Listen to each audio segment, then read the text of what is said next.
Bapak Ibu yang terkasih di dalam Tuhan Yesus Kristus, sebelum kita melakukan aktivitas pada pagi hari ini, marilah kita menghadap Tuhan di dalam doa. Bapa kami yang bertata di kerajaan surga yang maha mulia, terima kasih atas berkat yang Tuhan limpahkan pada kehidupan kami, sehingga pada saat ini kami bisa bangun dengan badan yang sehat. Kami akan melakukan aktivitas. Kiranya Tuhan menyertai kami, memberkati kami. Dan pada pagi hari ini kami akan mendengarkan firman Tuhan. Kiranya Tuhan membuka hati kami, pikiran kami, sehingga kami mengerti kehendak Tuhan dan dapat kami lakukan di dalam kehidupan kami sehari-hari. Di dalam nama Tuhan Yesus Kristus kami berdoa dan mengucap syukur. Amin. Bapak, Ibu, dan saudara-saudaraku yang terkasih di dalam Tuhan Yesus Kristus, untuk renungan pada pagi hari ini kita ambilkan dari Lukas 2 ayat 36 sampai 40. Yang seperti ini firman Tuhan. Lukas 2 ayat 36 sampai 40. Lagi pula di situ ada Hana, seorang nabi perempuan, anak Fanuel dari suku Asyer. Ia sudah sangat lanjut umurnya. Sesudah kawin, ia hidup 7 tahun lamanya bersama suaminya. Dan sekarang ia janda dan berumur 84 tahun. Ia tidak pernah meninggalkan bait Allah dan siang malam beribadah dengan berpuasa dan berdoa. Dan pada ketika itu datanglah ia ke situ dan mengucap syukur kepada Allah dan berbicara tentang anak itu kepada semua orang yang menantikan kelepasan untuk Yerusalem. Dan setelah selesai semua yang harus dilakukan menurut hukum Tuhan, kembalilah mereka ke kota kediamannya, yaitu kota Nazaret di Galilea. Anak itu bertambah besar dan menjadi kuat, penuh hikmat dan kasih karunia Allah ada padanya. Demikianlah firman Tuhan. Berbahagialah bagi kita yang gemar mendengarkan firman Tuhan dan melakukan di dalam kehidupan kita sehari-hari. Haleluya, amin. Bapak, Ibu, saudara yang terkasih di dalam Tuhan Yesus Kristus, untuk renungan pada pagi hari ini kita beri judul Teladan Iman Hana.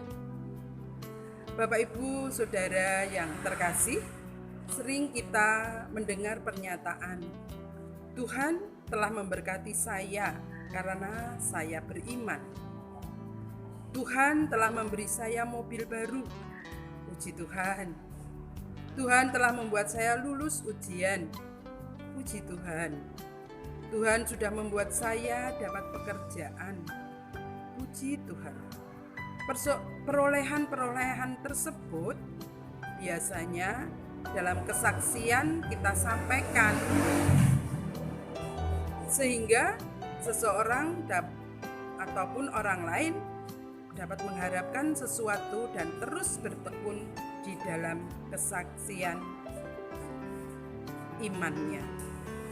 Apakah hal tersebut salah? Jawabannya tentu saja tidak. Hal tersebut juga merupakan buah-buah iman. Namun demikian, bagaimana halnya kalau kita sudah sungguh-sungguh beriman, tekun berdoa, punya relasi yang baik dengan Tuhan, tetapi seolah-olah doa kita tidak dijawab? Apakah saya merupakan pribadi yang tidak berkenan di hadapan Allah? Atau apakah saya tidak layak untuk mendapatkan kasih karunia Tuhan? Bapak, Ibu, dan saudara-saudara yang terkasih, pada perikop kali ini memberikan suatu penegasan yang sangat tepat melalui teladan iman dari Nabi Hana. Presuposisi atau amanat utamanya adalah iman.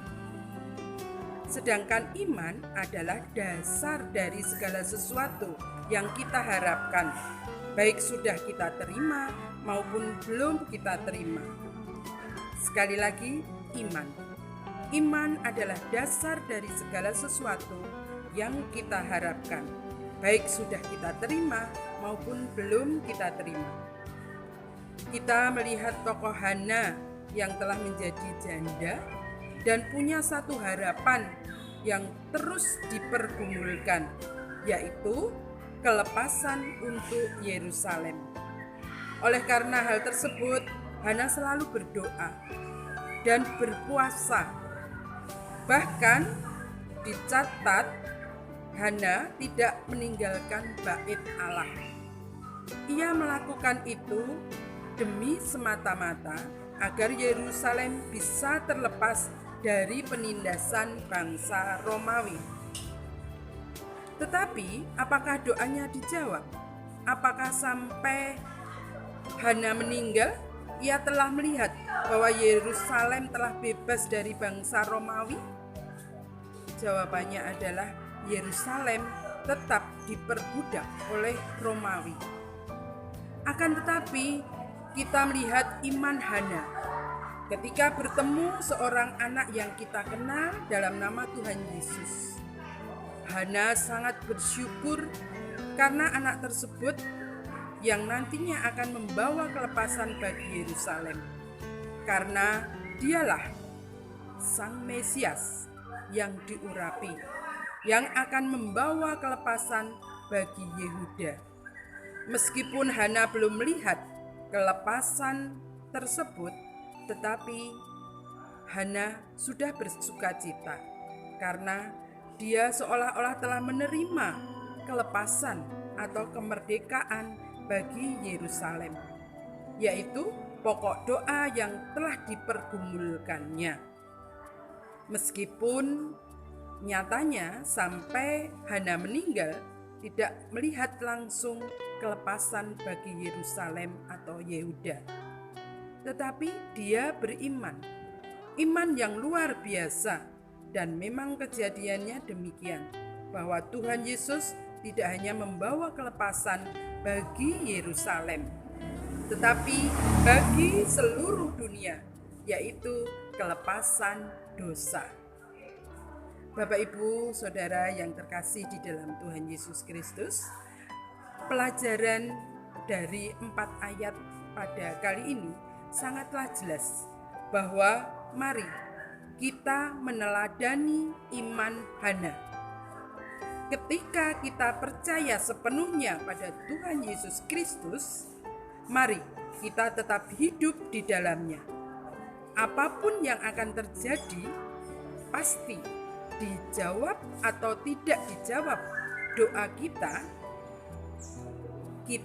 tetap mendapatkan sesuatu atau tidak akan mendapatkan sesuatu, Tuhan tetap menyertai kita. Tuhan mengerti akan keadaan kita semua. Dan inilah respon kita. Apakah kita akan tetap tinggal terus beriman bersama Yesus atau sebaliknya? Kalau kita meneladani iman Hana, baiklah, kita akan tetap terus bertekun di dalam doa. Tuhan pasti memberi yang terbaik bagi kita. Tuhan tahu saatnya indah bagi kita.